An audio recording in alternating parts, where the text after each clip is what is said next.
Hello అండి, welcome back to Nithyasree channel. ఈరోజు Muslims స్టైల్లో ఎలా చేయాలో ప్రాసెస్ చూసేద్దాం. చాలా అంటే చాలా బాగా కుదిరిందండి.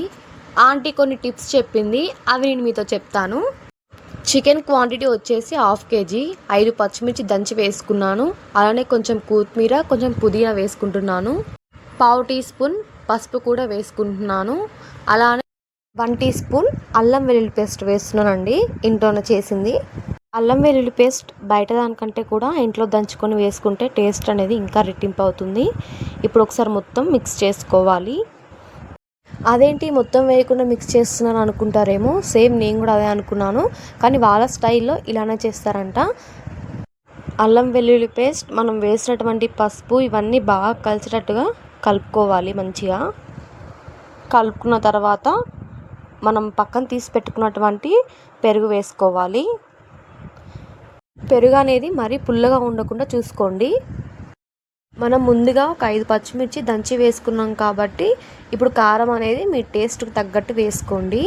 నేను మాత్రం 2 స్పూన్స్ కారం వేసుకుంటున్నాను. మేము కొంచెం స్పైసీగానే తింటామండి. మీ టేస్ట్కి తగ్గట్టు మీరు వేసుకోండి. అలానే ఇప్పుడు ఒక 1 టీ స్పూన్ ఆయిల్ యాడ్ చేసుకోండి. 1/2 టీ స్పూన్ చికెన్ మసాలా వేసుకుంటున్నాను. మరొక 1/2 టీ స్పూన్ గరం మసాలా కూడా వేసుకుంటున్నానండి. గరం మసాలా కూడా ఇంట్లోనే తయారు చేసి వేస్తున్నాను. 1 టీ స్పూన్ సాల్ట్ కూడా వేసుకుంటున్నాను. సాల్ట్ కూడా మీ టేస్ట్ తగ్గట్టు మీరు వేసుకోండి. అలానే 1/2 టీ స్పూన్ బిర్యానీ మసాలా వేసుకుంటున్నానండి. బిర్యానీ మసాలా 1/2 టీ స్పూన్ ఎందుకు వేస్తున్నానంటే, మనం రైస్ ఉడికించేటప్పుడు దాంట్లో కూడా ఇంకో 1/2 టీ స్పూన్ వేసుకోవాలి. సో అందుకని నేను 1/2 టీ స్పూనే వేస్తున్నాను.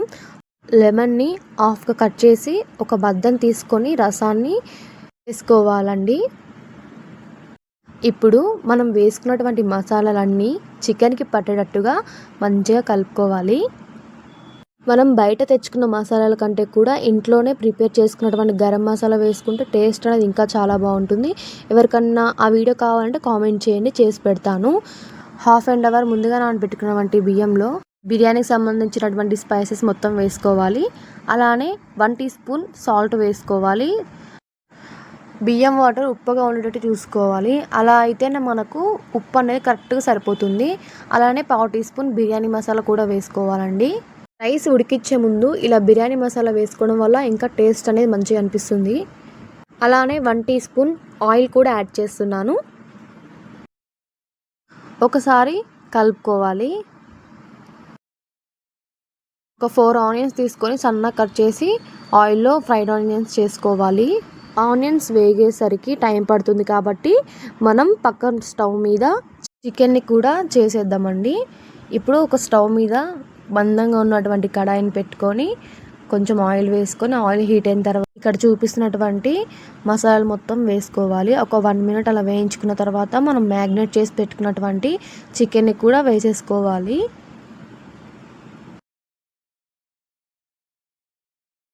చికెన్ని కడాయిలో వేసిన తర్వాత హై ఫ్లేమ్లో పెట్టుకొని ఒకసారి మంచిగా కలుపుకోవాలి. మూత పెట్టకుండా ఆయిల్లోనే హై ఫ్లేమ్లో పెట్టుకొని బాగా వేయించుకోవాలి. ఒక 2-3 నిమిషాల పాటు వేయించినటువంటి ఫ్రైడ్ ఆనియన్స్ కొన్ని వేసుకుంటున్నానండి నేను. వేసుకున్న తర్వాత మరొకసారి కలుపుకోవాలి చికెన్ని.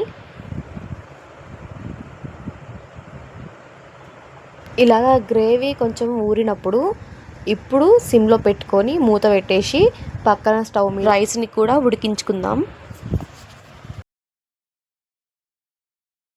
2 నిమ్మకాయ బద్దల్ని వేసుకుంటున్నాను. అలానే గుప్పెడంత కొత్తిమీర వేస్తున్నాను. అలానే కొంచెం పుదీనా కూడా వేసుకుంటున్నాను. మరొకసారి రైస్ని కలుపుకొని పక్కన స్టవ్ మీద పెట్టినటువంటి చికెన్ మూత తీసి గుప్పెడంతా పుదీనా వేసుకుంటున్నానండి. పుదీనా వేయడం వల్ల టేస్ట్ అనేది ఇంకా బాగుంటుంది. ఒకసారి కలుపుకొని మూత పెట్టేసి మీడియం ఫ్లేమ్లో పెట్టుకోవాలండి. మధ్య మధ్యలో మూత తీస్తూ కలుపుతూ ఉండాలి, లేదంటే అడుగంటుకుంటుంది. చికెన్ అనేది ఆల్మోస్ట్ కుక్ అయిందండి. చూడండి, ఆ చికెన్ నుంచి ఆయిల్ అనేది పైకి ఎలా తేలుతుందో. రైస్ కుక్ అయిందో లేదో చూద్దాం. రైస్ మనకి 90% కుక్ అయితే సరిపోతుంది. రైస్ మనకి కావాల్సినటువంటి కంటెన్సీ వచ్చేసింది. ఇలా 90% అవ్వాలండి. చూడండి, అందరూ 70% 80% అంటారండి. మనం ఇంట్లోనే తింటాం కాబట్టి మనకి 90% కుక్ అయితే సరిపోతుంది, తినడానికి మంచిగుంటుంది. అంత మెత్తగా కాకుండా, అంత గట్టిగా కాకుండా. మనకి చికెన్ కానీ కావాల్సినటువంటి కంటెన్సీ వచ్చేసిందండి. ఇప్పుడు ఒకసారి చికెన్ని మంచిగా కలుపుకొని అక్కడ స్పేస్ లేకుండా మంచిగా చికెన్ని బేర్చుకోవాలి. వీడియోస్ చాలామంది చూస్తున్నారు కానీ లైక్ ఎవరు చేయట్లేదు ఫ్రెండ్స్. లైక్ చేయండి. అలానే మీకు నెక్స్ట్ ఏం రెసిపీ కావాలో కూడా కామెంట్ చేయండి. కడాయి లోపల చికెన్ మొత్తం స్పేస్ లేకుండా వేసుకోవాలి. అలానే ఇప్పుడు మనం 90% కుక్ చేసుకున్నటువంటి రైస్ని లేయర్గా వేసుకుంటూ మనం వేయించుకున్నటువంటి ఫ్రైడ్ ఆనియన్స్, అలానే కొత్తిమీర, అలానే పుదీనా, నెయ్యి ఉంటే నెయ్యి కూడా వేసుకోండి. నెయ్యి వేయడం వల్ల బిర్యానీకి ఇంకా టేస్ట్ మంచిగా అనిపిస్తుందండి. సేమ్ నెక్స్ట్ కూడా అదే ప్రాసెస్ అండి. లేయర్గా రైస్ వేసుకోవాలి. అలానే పుదీనా, కొత్తిమీర, ఫ్రైడ్ ఆనియన్స్, నెయ్యి వేసుకొని మీ దగ్గర జీడిపప్పు ఉంటే జీడిపప్పు కూడా వేసుకోండి ఫ్రెండ్స్. ఫ్రైడ్ ఆనియన్స్ కొంచెం క్రిస్పీగా వేయించుకోండి. నాకు కొంచెం వేరే వర్క్ ఉంటే మా ఫ్రెండ్ని తీయమంటే ఇలా తీసింది. మీకు కూడా ఇలాంటి ఫ్రెండ్స్ ఉంటే కామెంట్ చేయండి. నెయ్యి ఇంట్లోదే వేసుకుంటే చాలా బాగుంటుంది. మీ దగ్గర కనుక ఇంట్లో చేసుకున్న నెయ్యి కానీ ఉంటే వేసుకోండి. చాలా అంటే చాలా పెట్టేసి పైన దమ్ కోసం ఏదన్నా బరువు ఉన్నది పెట్టుకోండి. మ్యాక్సిమం ఒక 20 minutes అయినా దమ్ పెట్టుకోవాలి సిమ్లో పెట్టుకొని. 20 minutes తర్వాత చూడండి, మనకు కావాల్సినటువంటి చికెన్ దమ్ బిర్యానీ రెడీ అయిపోయినట్లే.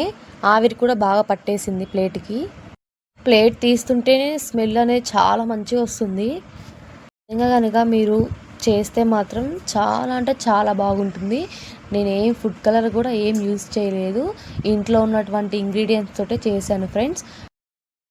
చాలా అంటే చాలా సింపుల్గా చేసుకోవచ్చు. కాకపోతే కొంచెం టైం అనేది స్పెండ్ చేయాలన్నమాట ఈ బిర్యానీకి.